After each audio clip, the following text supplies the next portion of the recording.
नमः। जय जय श्री राम। जय श्री राम। आज चैत्र शुक्ल नवमी प्रभु रामचंद्र का प्राकट्योत्सव श्री राम नवमी दिनांक बुधवार दिनांक 17 अप्रैल 2024। श्रीमद् भगवद गीता के 10वें अध्याय के 7वें श्लोक का विवेचन आज देखते हैं। पूर्व श्लोक 4 से 6 श्लोक तक प्राणियों के भावों तथा व्यक्तियों के रूप में अपनी विभूतियों का और अपने योग अर्थात प्रभाव का वर्णन करके अब भगवान आगे के श्लोक में उनको तत्व से जानने का फल बताते हैं। एतां विभूतिं योगं च मम यो वेत्ति तत्वतः सो विकम्पेन योगेन युज्यते नात्र संशयः। जो मनुष्य मेरी इस विभूति को और योग को तत्व से जानता अर्थात दृढ़ता पूर्वक मानता है वह अविचल भक्ति योग से युक्त हो जाता है। इसमें कुछ भी संशय नहीं है, ऐसा भगवान कह रहे हैं। एतां विभूतिं योगं च मम यो वेत्ति तत्वतः। भगवान कह रहे हैं एताम सर्वनाम अत्यंत समीप का लक्ष्य कराता है। यहाँ यह शब्द 4 से 6 श्लोक तक कही हुई विभूति और योग का लक्ष्य कराता है। विभूति नाम भगवान के ऐश्वर्य का है और योग नाम भगवान की अलौकिक विलक्षण शक्ति अनंत सामर्थ्य का है। तात्पर्य यह हुआ कि भगवान की शक्ति का नाम योग है और उस योग से प्रकट होने वाली विशेषताओं का नाम विभूति है। 4 से 6 श्लोक तक कही हुई भाव और व्यक्ति के रूप में जितनी विभूतियां हैं वे तो भगवान के सामर्थ्य से प्रभाव से प्रकट हुई विशेषताएं हैं और मेरे से पैदा होते हैं भक्तः मानसा जाताः। यह भगवान का योग है, प्रभाव है।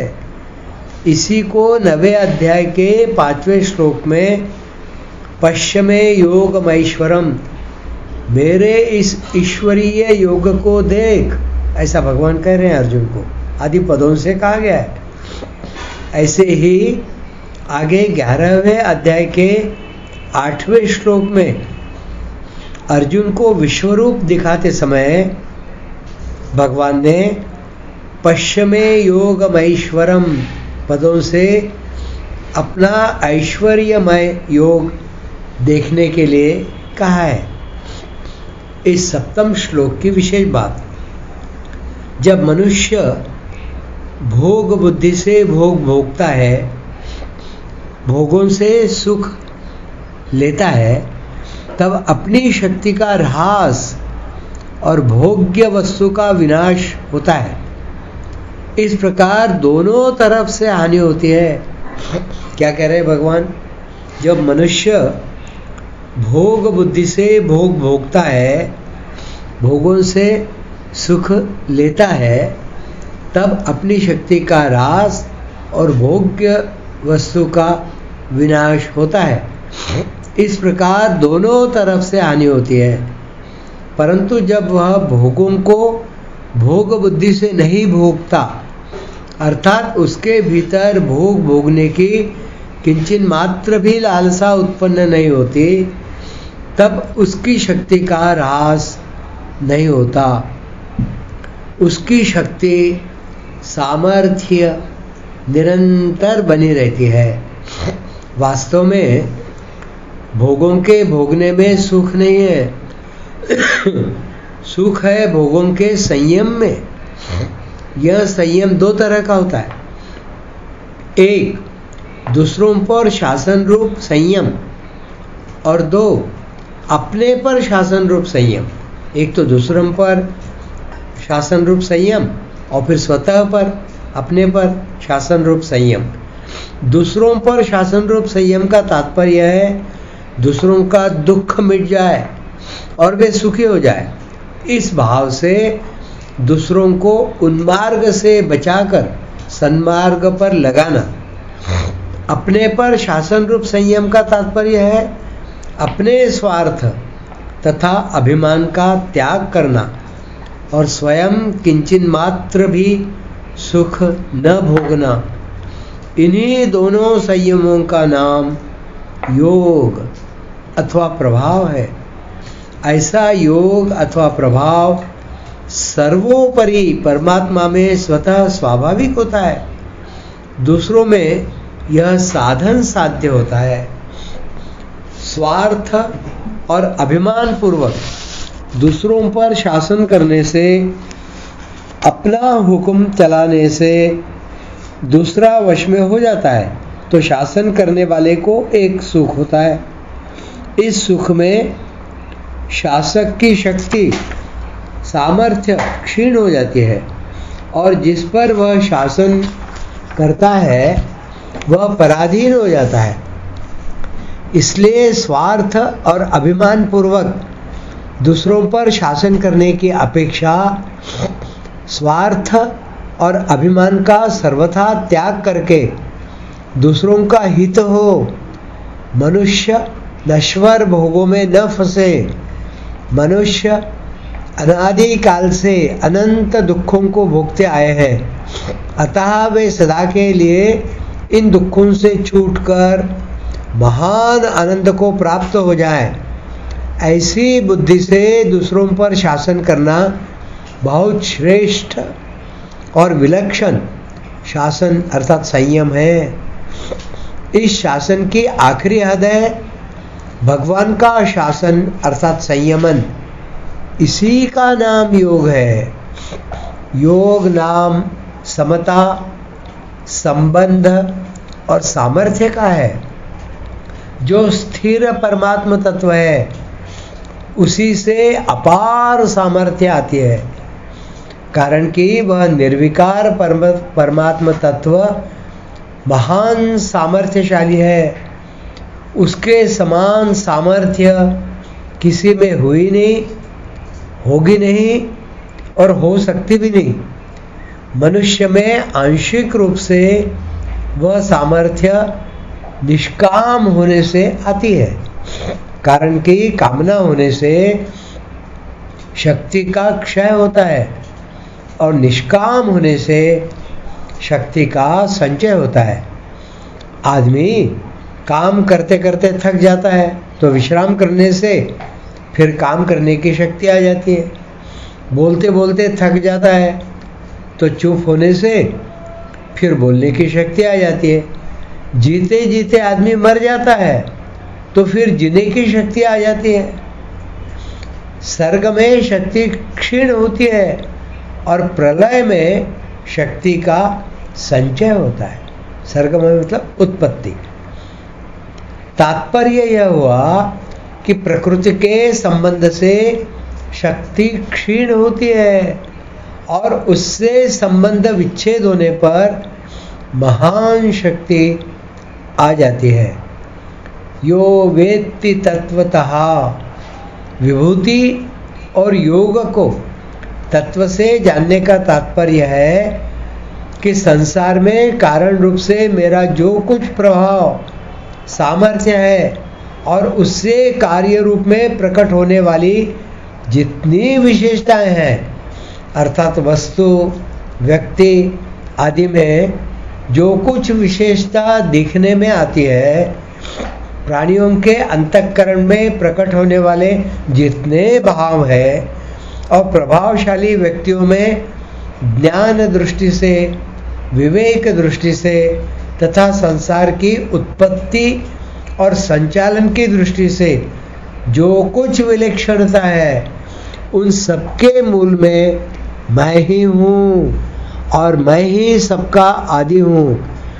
इस प्रकार जो मेरे को समझ लेता है, तत्व से ठीक मान लेता है, तो फिर वह उन सब विलक्षणताओं के मूल में केवल मेरे को ही देखता है। उसका भाव केवल मेरे में ही होता है, व्यक्तियों वस्तुओं की विशेषताओं में नहीं। जैसे सुनार की दृष्टि गहनों पर जाती है तो गहनों के नाम, आकृति, उपयोग पर दृष्टि रहते हुए भी भीतर यह भाव रहता है कि तत्व से यह सब सोना ही है। ऐसे ही जहाँ कहीं जो कुछ भी विशेषता दिखे, उसमें दृष्टि भगवान पर ही जानी चाहिए कि उसमें जो कुछ विशेषता है वह भगवान की ही है। वस्तु, व्यक्ति, क्रिया आदि की नहीं। संसार में क्रिया और पदार्थ निरंतर परिवर्तनशील हैं। इनमें जो कुछ विशेषता दिखती है वह स्थायी रूप से व्यापक परमात्मा की ही है।